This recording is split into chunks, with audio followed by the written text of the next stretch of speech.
Okay guys, so I wanted to do just a little short explanation video of the moral logic of survivor's guilt. The main things that I want you guys to draw from this is an understanding of what survivor's guilt is, since our Unit 1 is about survival. I want you to recognize the appeals that the author is using, and I want you guys to make the connection between the seventh man and the moral logic of survivor's guilt. In the seventh man, the narrator has survivor's guilt. Survivor's guilt is what steers a lot of his behavior in his childhood.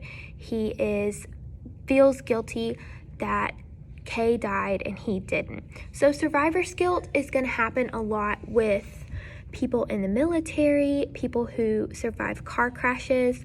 One example I used yesterday or today, I guess, in class was a lot of people who have somebody who might have survivor's guilt is someone who survived a car crash as a passenger.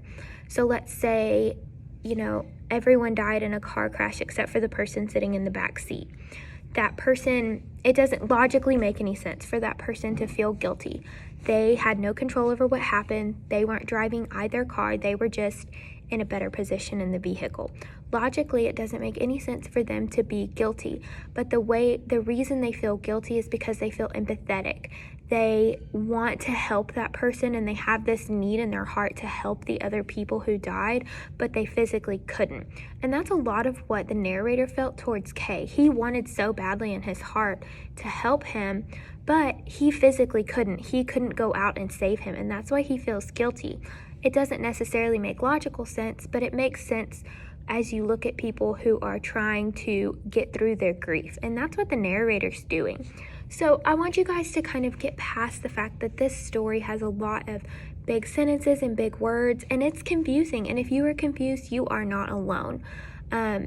I think you guys are doing a great job, and as long as you are making those connections and doing your annotations, you will be a-okay. We are going to work today through some ethical appeals. We're going to watch some movie clips, and I'm going to have you guys do a worksheet.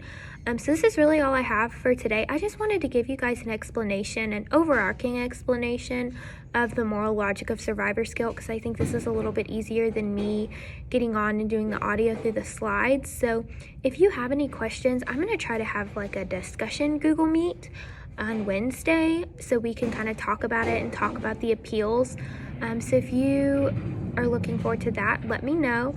If you have any questions or you're just generally super lost on the moral logic of survivor's guilt, shoot me an email.